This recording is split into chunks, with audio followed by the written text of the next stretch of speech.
Presidentja e shtetit Gordana Siljanovska-Davkova në seancën e sotme të Këshillit Kombëtar për Integrime Evropiane dhe Komisionit për Çështje Evropiane, ku shqyrtua raporti i fundit i Komisionit Evropian për progresin e vendit, ka kritikuar qasjen e Bashkimit Evropian ndaj Maqedonisë së Veriut, por edhe ndaj Ballkanit.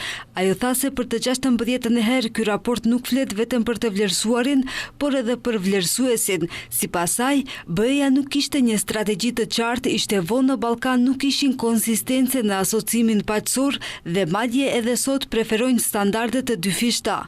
Pse kemi bërë këtë maraton me pengesa për kaq gjatë? Pse përveç kritereve të Kopenhagenit kemi marrë kritere shtesë, por kemi hyrë edhe në procesin e stabilizim asociimit. Kur flas për formulime të çuditshme se reformat japin fryte dhe se disa vende kanë bërë hapa të mëdhenj në reforma në një vit, 2-3 nuk mund ta pranoj këtë. Reformat janë një proces. Nëse ne që kemi hyrë në procesin e stabilizim asociimit nuk kemi arritur ende në pikën e reformimit, atëherë kjo flet diçka tjetër. Flet për një filozofi të karrotës dhe shkopit, për menaxhim terapeutik, për sovranitet të drejtuar. Ndërka që ambasadori Mihalis Rokas ka përsëritur kritikat e raportit të progresit duke theksuar nevojën e miratimit të ndryshimeve kushtetuese, mungesën e progresit në gjyqësor, luftën kundër korrupsionit si dhe ndryshimet në kodin penal.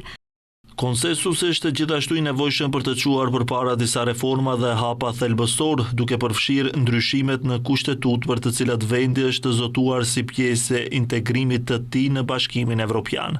Unë mbështetem në hapat tuaj për të ecur përpara dhe aspekti më shqetësues është sigurisht fusha e sundimit të ligjit, nuk ka përparim në funksionimin e gjyqësorit dhe nuk ka përparim në luftën kundër korrupsionit.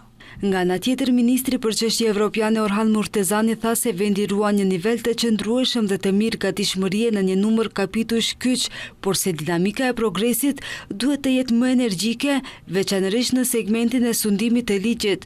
Kjo qeveri vendosi prioritet të qartë për të përshpejtuar miratimin e kodit penal në harmonizim me standardet evropiane, të përforcoj kapacitetin institucional të prokurorive dhe gjykatave, të siguroj kushte reale për veprim proaktiv të Komisionit Shtetëror për parandalimin e korrupsionit dhe të sigurohet që lufta kundër dobësive të sistemit të arrijë rezultate konkrete.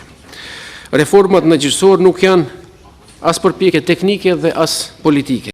Në raportin e fundit të Komisionit Evropian për progresin e vendit në procesin eurointegrues u tha se këtë vit vendi nuk ka shënuar përparim, ndërsa mosmiratimi i ndryshimeve kushtetuese mbetet pengesë për hapjen e kapitujve të negociatave.